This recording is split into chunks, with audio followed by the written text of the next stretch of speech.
माँ। चमेली अंदर खड़ी रसोई में रोटी बेल रही थी। हाँ, क्या हुआ? पापा खिलौने लेकर कब आएंगे? कितनी देर से बाजार गए हुए हैं। किट्टू आने वाला है। अरे आ जाएंगे।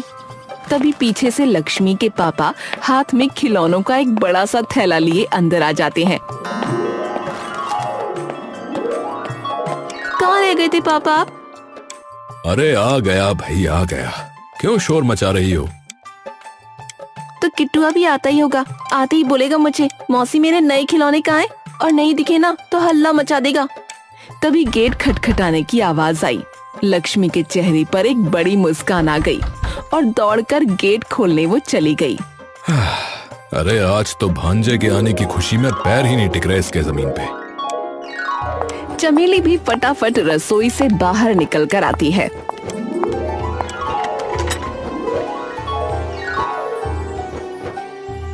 किट्टू, मेरा बच्चा किट्टू। लक्ष्मी झपट कर सीधा किट्टू को अपनी गोद में ले लेती है। ए बुद्धू, दीजी आजी खड़े हैं तेरे, उनसे भी तो मिल ले जरा।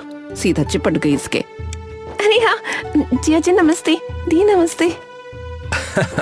अरे कोई नहीं, तुम इसी के साथ खेल लो। सुबह से पूछ पूछ के इसने हमारे कान में दर्द कर दिया कि कब जाएंगे मौसी के पास, कब जाएंगे मौसी के पास। लो अब पहुंच गए। सही में। अरे बेटा, आप लोग अंदर तो आओ। प्रीति और अमित अंदर आकर बैठ जाते हैं। लक्ष्मी ला, इसे मुझे दे दे और तू पानी पकड़ा अपनी दीदी जिया जी को और फिर चाय चढ़ा दियो। माँ आप बना लो ना, मुझे इसके साथ खेलने दो। वैसे भी इतने दिनों बाद आया है। अरे बाद में खेल लेना। अरे एक हफ्ते तेरे ही पास है ये, जितना मर्जी उतना खेल लेना इसके साथ। ये सुनते ही लक्ष्मी एकदम खुशी से उछल पड़ी। सच में? हाँ, तो तू रुकने आई है? नहीं माँ, असल में वो मैं और अमित वैष्णो देवी जा रहे हैं एक हफ्ते के लिए, तो सोचा इसे यहीं छोड़ देते हैं, क्योंकि वहाँ तो ये परेशान हो जाएगा, चढ़ाई वगैरह में थक जाएगा ना, और घर में माँ बापू से संभाला नहीं जाएगा इसे इतने दिन तक। तो अरे वाह किट्टू, सुना तूने? तू अब मौसी के साथ ही रहेगा एक हफ्ता। खूब सारी खेली खेली करेंगे, बहुत सारी। अरे अच्छा, अब अगर संतुष्ट हो गई हो तो चाय बना ले जरा। हाँ अब आप बेशक ले लो इसे। लक्ष्मी किट्टू को चमेली की गोद में पकड़ा देती है और अंदर चाय बनाने चली जाती है।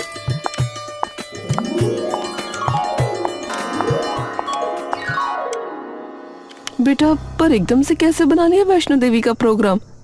अरे माँ, अमित के दोस्त है ना, वो हर साल यात्रा के लिए लेकर जाते हैं वैष्णो देवी। इस बार उन्होंने अमित से भी पूछ लिया और इन्होंने हाँ बोल दिया। और जब माता का बुलावा हो तो कैसे मना कर सकते हैं। सही बात है बेटा, बिल्कुल जाओ और माता का आशीर्वाद लेकर आओ। हैं दीदी, पर आपने इसे यहाँ छोड़ के बहुत बढ़िया किया। हाँ वो तो ठीक है, पर अब तेरी जिम्मेदारी है इसकी, कहीं माँ पापा के पल्ले छोड़कर निकल जाए। हाय दीदी, ऐसा क्यों बोल रही हो? अरे अब ये पूरा शैतान हो गया है तो बहुत भगाएगा अपने पीछे तुझे। पूरा दिन पीछा नहीं छोड़ने वाला, और माँ पापा तो पूरा दिन इसके पीछे भाग नहीं सकते, तो तुझे ही ख्याल रखना पड़ेगा। अरे बेफिक्र हो जाओ, मैं पूरा ध्यान रखूंगी इसका, कुछ नहीं होने दूंगी इसे। वैसे दीदी, आप लोग निकलोगे कब?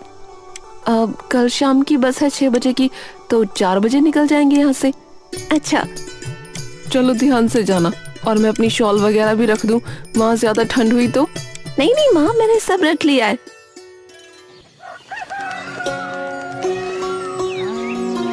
अगले दिन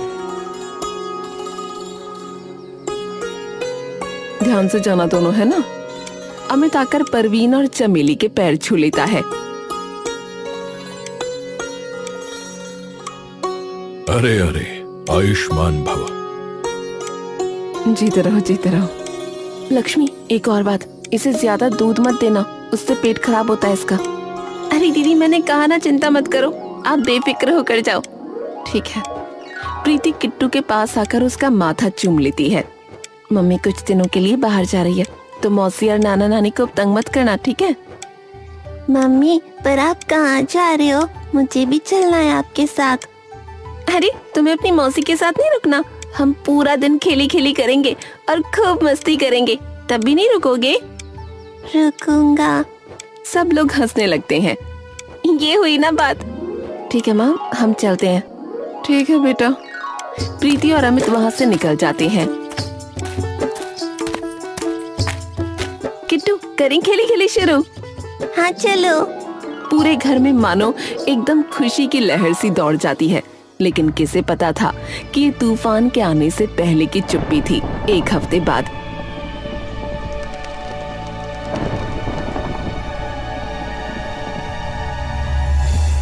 किट्टू, कल तो मम्मी पापा आने वाले हैं। नहीं, मुझे मौसी के पास ही रहना है। अरे मेरा प्यारा बच्चा। अच्छा चलो, अभी सोने का वक्त हो गया है, ठीक है? चमेली और लक्ष्मी किट्टू को लेकर सीधा सोने चले जाते हैं। आधी रात ढली थी कि तभी जोर से घर का फोन बजने की आवाज आती है। इतनी रात में किसका फोन आया है? लक्ष्मी उठकर बाहर जाती है और फोन उठाती है। चमेली आराम से सो रही थी कि तभी लक्ष्मी के जोर से चिल्लाने की आवाज आती है। माँ, पापा, माँ! चमेली और परवीन एकदम से उठकर दौड़ते हुए उसके पास आते हैं और जाते ही देखते हैं कि लक्ष्मी फोन लिए जमीन पर बैठी आंखों में आंसू लिए कांप रही है। अरे लक्ष्मी, अरे क्या हुआ बेटी, क्या हुआ? रो क्यों रही हो? लक्ष्मी थोड़ी देर तक कांपती हुई बस एकटक परवीन और चमेली की ओर देखती रहती है। बेटी, क्या हुआ है, बताना। लक्ष्मी कांपते हाथों से वो फोन परवीन को पकड़ा देती है।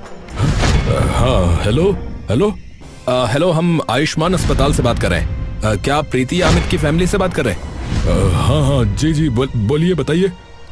जी सर, हमें बड़े दुख से ये बताना पड़ रहा है कि वे दोनों जिस बस से आ रहे थे उस बस का एक्सीडेंट हो गया है, तो आप हो सके तो जल्दी से जल्दी यहाँ पहुँच जाइए प्लीज।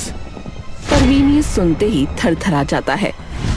सर आप पता लिख लीजिए और जितनी जल्दी हो सके उतनी जल्दी यहाँ आ जाइए। अब हाँ, ठीक है भैया। परवीन अस्पताल का पता एक कागज पर लिखता है और खौफ भरी निगाहों से लक्ष्मी की ओर देखता है। क्या हुआ, मुझे भी तो कुछ बताओ। अरे वो अस्पताल से फोन था कि अमित और प्रीति का आते हुए एक्सीडेंट हो गया है, तो वहाँ आने के लिए बोल रहे हैं। चमेली अपना सर पकड़कर नीचे गिर जाती है। हे राम, नहीं नहीं नहीं नहीं, ये नहीं हो सकता। अरे अभी इसका वक्त नहीं है, हमें जल्दी वहाँ पहुँचना होगा। लक्ष्मी बेटी, तू यहीं किट्टू के साथ रहे, हम देख कर आते हैं कि क्या हुआ है। अरे तुम जल्दी उठो, चलो जल्दी। परवीन और चमेली तुरंत वहां से निकल जाते हैं।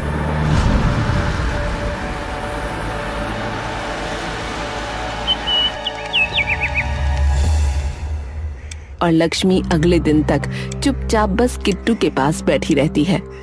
और तभी एक बार फिर से घर का टेलीफोन बज पड़ता है। फोन उठा लेती है। हेलो। फोन के दूसरी तरफ से परवीन की आवाज आती है। लक्ष्मी। पापा, क्या हुआ? आप कहाँ हो अभी? सब ठीक तो है ना? अरे बेटी, किट्टू को लेकर इसके घर आजा। पर क्या हुआ है पापा, बताओ तो सही। तू आजा बेटी, यहाँ आके बता दूंगा। लक्ष्मी फोन रखकर किट्टू को तुरंत वहां से लेकर सीधा उसके घर पहुंच जाती है। और जैसे ही लक्ष्मी वहां पहुंचकर प्रीति और अमित को देखती है, उसके हलक से कुछ देर के लिए एक शब्द तक नहीं निकलता। लक्ष्मी। लक्ष्मी की आंखों से आंसू छलक उठते हैं। माँ, ये सब कैसे हुआ? बस आते वक्त किसी खाई में गिर गई। हे भगवान। लक्ष्मी किट्टू को जोर से अपने सीने से लगा लेती है। मौसी, क्या हुआ? मम्मी पापा वहाँ क्यों लेटे हुए हैं? ये सुनते ही लक्ष्मी और चमेली और बिखर जाते हैं।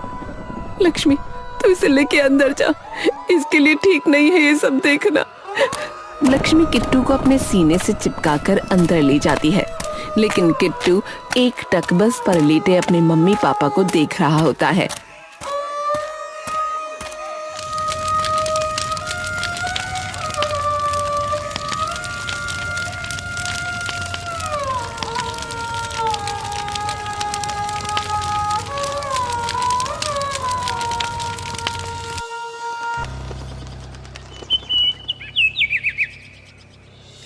प्रीति और अमित का अंतिम संस्कार करने के बाद अमित के माता पिता और प्रीति के माँ पिता एक साथ बैठे होते हैं। हमारी तो उम्र हो चली है और अमित के अलावा हमारी कोई औलाद भी नहीं है जो किट्टू की देखभाल करे। किसे पता था कि इतनी कम उम्र में इसे ऐसा दुख देखना पड़ जाएगा, पर अब हमें पालना ही पड़ेगा इसे, और कोई चारा तो है ही नहीं। तभी लक्ष्मी वहां आ जाती है। मौसा जी, मौसी जी, अगर मैं आप दोनों से एक चीज मांगू तो दोगे?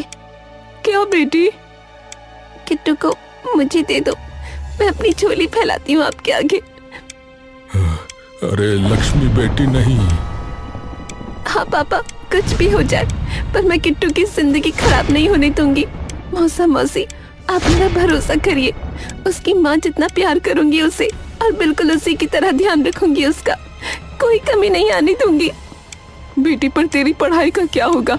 और तेरे ब्याह में भी 100 दिक्कतें आएंगी। आएंगी तो आए माँ, मैं मर जाऊंगी पर किट्टू को अकेला नहीं छोड़ूंगी। अरे भगवान तुझे खूब लंबी उम्र दे बेटी, खूब लंबी उम्र दे। लक्ष्मी अब किट्टू को हमेशा के लिए अपने साथ अपने घर ले आती है।